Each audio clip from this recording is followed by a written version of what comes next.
iPhones, a lot of buzz around smartphones these days. Everybody's got one of these things, and if you don't, you're looking to know which one you can get. Well, the buzz got a little louder with the news that Hewlett-Packard is shelling out $1.2 billion for its own smartphone.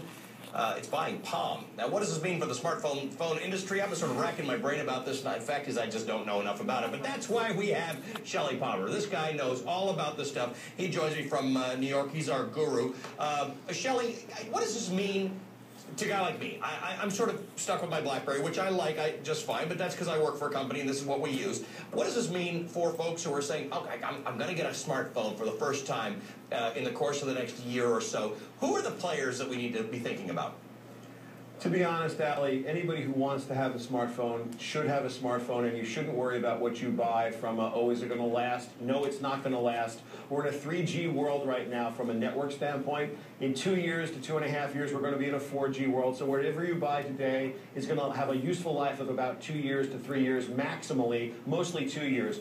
The HP issue is really important on a much more future-thinking scale, and that is that there are more mobile devices today than there were yesterday, and there's going to be 8 billion more of them tomorrow than there are today. Mobile is the future, and everybody knows that, including HP, and this investment is in the intellectual property that the Palm organization has accumulated over its lifetime. Palm has made some great devices. They just weren't really great marketers. Well, yeah, what went wrong? Because they really, I mean, these guys were cutting edge. They were there. They had neat devices. There were the little criticisms some people had, but you might like the Palm more than you like the BlackBerry or whatever it is. But ultimately, why is Palm being sold? Why is it not staying out as its own company?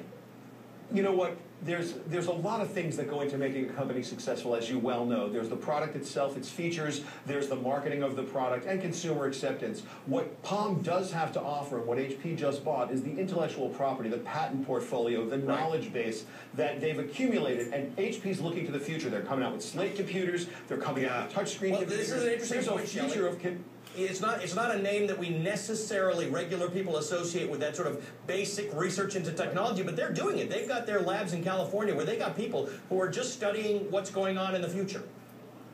Absolutely, and that's the part that everybody needs to think about. This is a business-to-business situation. It has really no direct impact on you as a consumer today, but what is having an impact is that we're becoming more and more a mobile society. There is more wireless connectivity than ever before. That's not a trend that's going to stop. It's going to continue. HP is properly positioning itself as a business to take advantage of that, and you as a consumer should just do what you need to do to enjoy the features of your iPhone or your Droid or your BlackBerry. If they're working for you, have a good time, because 24 months out from right where we're sitting, it's going to be a completely different game. But you talk about Droid, you talk about iPhone, I talk about BlackBerry, which is sort of back in the game after, there were a couple of years where it didn't look like it was going to be there. Palm has been struggling to be named in that conversation. Do you feel like it's going to come back into that conversation? You know what? I don't know whether it will or won't. They do make a fabulous device. It just didn't capture the hearts and minds of the consumers. And you know, Ali, consumers vote with their checkbooks. That's what they do. So whether it's a good device, look, Sony makes a lot of things that have better features than their Apple equivalents, but Apple has an unbelievable marketing engine, and there's apps, and there's all kinds of complex issues that make Apple a more compelling consumer value proposition, and that's what we have going on here. Palm doesn't make a bad product. They just didn't get it done from a consumer point of view, but that doesn't mean that HP is not going to have a very successful experience with this acquisition. All right, Shelley, good to see you, my friend. As always, Shelley explains things very, very clearly. Shelley Palmer, our expert on technology.